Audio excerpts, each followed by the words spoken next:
Welcome back to the Chattable podcast, where we learn real English in real life, enrich vocabulary, and feel proud. So, for today's episode, I want you to imagine running a full marathon. Oh, man. Just the thought of it is exhausting. Right, your muscles are screaming, your feet are blistered, you're entirely exhausted. But now, imagine getting on a plane, flying to a completely different continent, and doing it again the very next day. Which is just wild. It is. And doing that 7 times in 7 days. Wow. Yeah. So today we're welcoming you to an episode all about the language of endurance. We're looking at how native English speakers talk about pushing through the really tough stuff and, what happens when that energy just totally runs out. Yeah, and the language of endurance, it's really more than just a collection of idioms. Right. When we communicate about these extremes, we're taking deeply physical, biological experiences and turning them into social currency. I love that. Social currency. Exactly. We use these phrases to paint a vivid picture of human struggle, and the words we choose have a very specific weight to them. Well, to really get that, I feel like we have to start at the beginning of the journey. That phase when you're super motivated and pouring just absolute maximum energy into a goal. Before the exhaustion sets in. Exactly. Before the crash. You're giving, quote, every ounce of effort. And I mean, this isn't just a generic way of saying you tried hard. The word ounce really anchors it to something physical. Yeah, it anchors it to the imperial system of measurement. Right. An ounce is a tiny, practically microscopic unit of weight.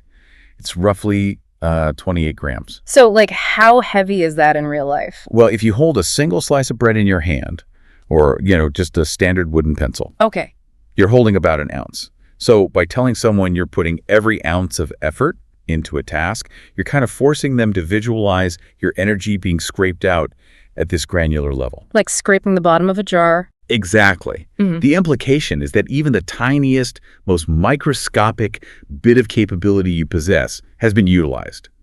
You're leaving absolutely nothing behind in the tank. And the source material we have today looks at this phrase through the lens of the YouTuber Michelle Khare. Oh, right, yeah. She actually recently completed that mind-blowing challenge we were just talking about, running 7 marathons on 7 continents in 7 days.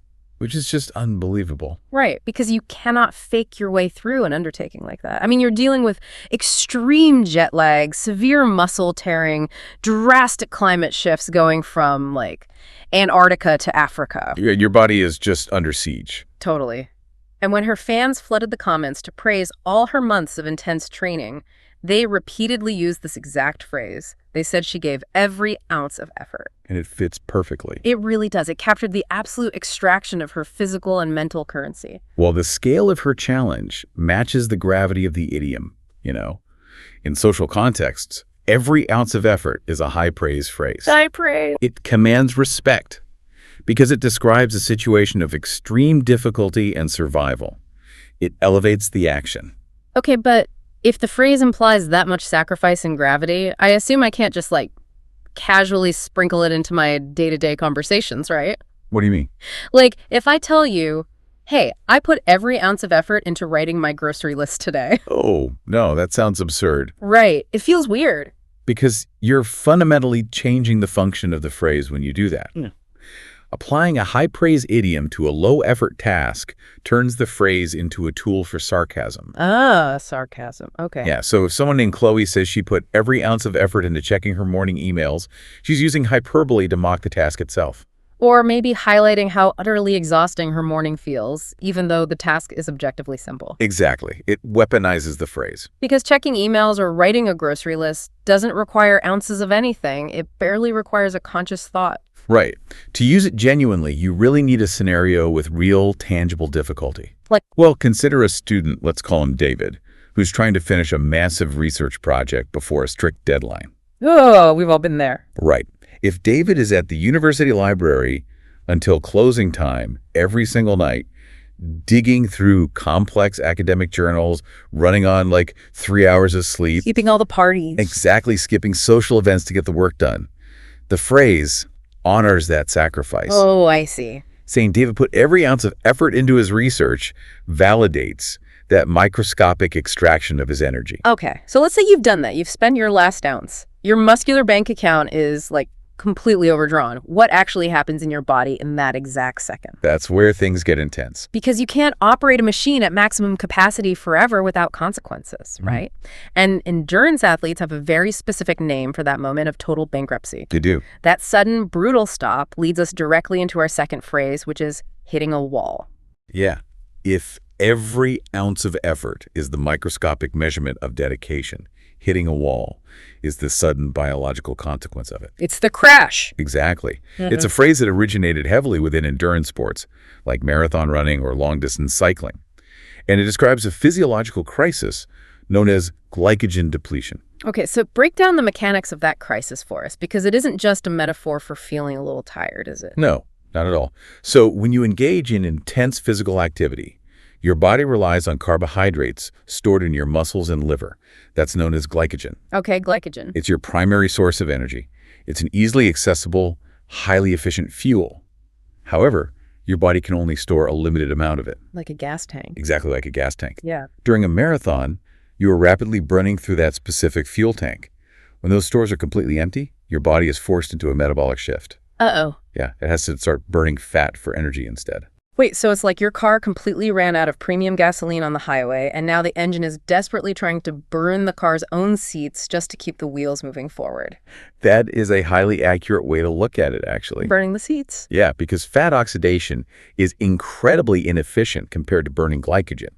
It requires significantly more oxygen to convert fat into usable energy. Which means you slow down. Dramatically, your pace just drops. But the physical sensation is even more profound because of something researchers call the central governor theory. The central governor theory, what's that? Well, your brain recognizes that you're out of premium fuel and perceives this as a critical threat to your survival. Like we are gonna die. Exactly. So to protect your organs and muscles from permanent damage, the brain creates this defensive illusion. It sends distress signals that make your legs feel like they're made of solid lead. Oh, wow. It floods your mind with an overwhelming urge to quit. It physically feels as though an invisible, impenetrable wall has dropped directly in your path. So the wall is essentially your brain pulling the emergency brake. Precisely. And if you talk to anyone who runs marathons, they'll tell you this almost universally happens around mile 20. Like clockwork. The final 6 miles of a marathon are famously agonizing because the runner is actively fighting their own nervous system. They feel like they cannot take one more step, but the goal is to override that biological alarm bell. Right, because the wall isn't a mechanical failure of the body. It's a neurological negotiation. That's a great way to put it, neurological negotiation. It is the hardest obstacle to climb over, but it doesn't mean the race is over. Right, but, we don't have to run 20 miles to encounter this exact sensation. Definitely not. This biological mechanism translates seamlessly to cognitive depletion. Like, think about staring at a computer screen after hours of studying for some professional certification. Oh, yeah. The brain fog. You're reading the same paragraph for the 5th time, and your brain simply refuses to process the information. It's like the words have lost all meaning. Right. Your cognitive engine has completely stalled out. Exactly. And that's because the brain consumes an enormous amount of glucose when performing intense cognitive tasks. It's still burning fuel. Tons of it. So when you drain that mental fuel, the phenomena of glycogen depletion translates perfectly to creative and professional roadblocks. Okay, give me an example of what that looks like in an office. Sure. Consider a professional setting where, say, Maria has been leading a high-stakes strategy workshop since 8:00 a.m. Oh. Brutal. Yeah, she's been fielding questions, managing personalities, presenting complex data all day, and then right around 3:00 p.m., she completely stalls out mid-sentence. Just hits a blink. Exactly. She loses her train of thought and her energy visibly plummets.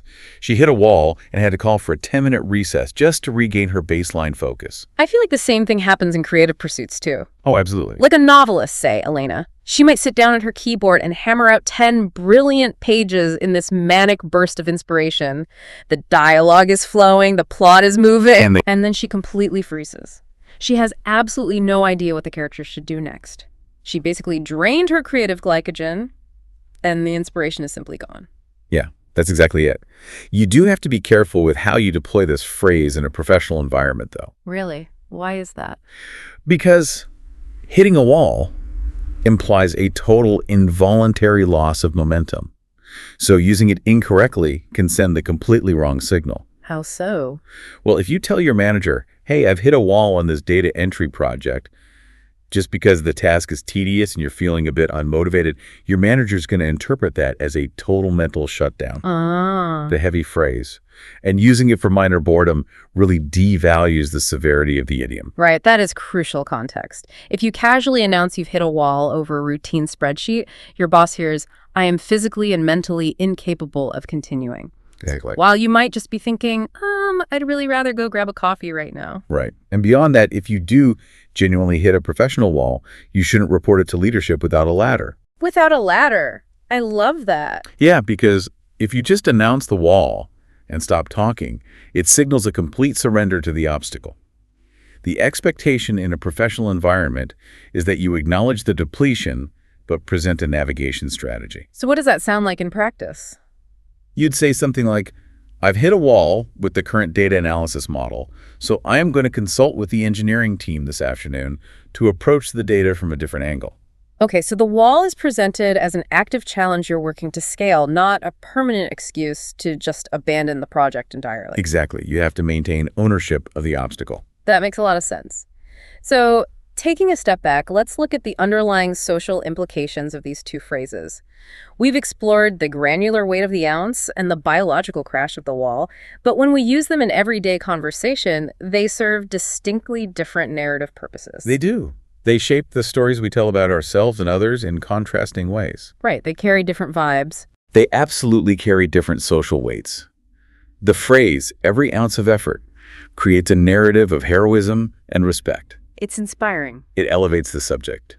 Picture a classic sports scenario where a team is losing at halftime. Coach Miller stands in the locker room and tells his players that if they go back out there and give every ounce of effort on that field, he does not care what the numbers on the scoreboard say at the end of the game. Because the extraction of the effort becomes the victory itself. Exactly. By focusing on the microscopic dedication, the final result is almost secondary to the nobility of the struggle. Or, consider an athlete, let's call him Victor, who suffers a devastating career-threatening injury. Yeah, classic comeback story. Right. If the commentators say Victor put every ounce of effort into his year-long rehabilitation just to step foot on the field for the championship game, they're honoring his physical pain and psychological persistence. The phrase builds this triumphant, inspiring framework around his actions. But on the flip side, hitting a wall removes all of that romanticism. It grounds the narrative in a very harsh, relatable reality. Yeah, it isn't about triumph. It's about the messy, frustrating moments of vulnerability. It injects necessary tension into a story. Let's look at the business world for that one. A tech startup might be experiencing massive growth, acquiring users, doing groundbreaking work, and then suddenly they hit a wall when their primary venture capital investor abruptly pulls out of the funding round. Oh, that is a brutal wall to hit. The financial fuel tank is instantly emptied. Completely. It halts all their forward momentum and creates a moment of existential crisis. But, the reason we use the phrase in storytelling is usually to set up the overcoming of that crisis. Right, because if they just stop there, it's a terrible story. Exactly. They hit a wall, but they pivoted their product, secured a smaller line of credit, and eventually found a way to survive. The wall provides the friction that makes the eventual success feel earned and authentic to the listener. Looking at how these two phrases function, it seems clear they aren't just isolated idioms sitting in a dictionary somewhere. No, they're deeply connected. They're actually the two necessary halves of any genuine narrative of endurance. I mean, you almost never hit a wall unless you have already been giving every ounce of effort. That's a great point. If you weren't pushing your capabilities to the absolute limit, you would never travel fast enough or far enough to trigger that biological alarm bell in the first place. Yeah, the wall is the undeniable evidence of the effort. It proves that you actually reached the boundary of your current capabilities. And surviving the wall, like getting past that moment where your central governor is just screaming at you to quit, that requires reaching down into the dark and finding a hidden ounce of effort that you didn't even realize you possessed. It really is a cycle. It is. The two phrases feed directly into one another in this continuous loop. You spend your ounces, you hit the wall, and to climb over it, you have to scrape the barrel for just one more ounce. It is the complete linguistic anatomy of resilience. We use these words to navigate the process of pushing our limits, experiencing profound depletion, encountering the barrier, and ultimately recalculating our strength to continue moving forward.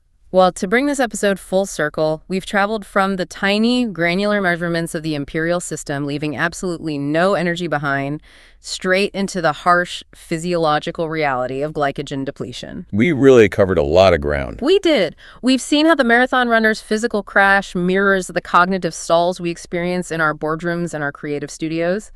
These idioms are much more than vocabulary words. They are precise reflections of the human capacity to struggle, to stall, and to overcome. And before we sign off, I want to leave you, the listener, with a specific concept to carry with you. Okay, let's hear it. Now that you understand the underlying mechanisms behind these phrases, how will you perceive your next obstacle?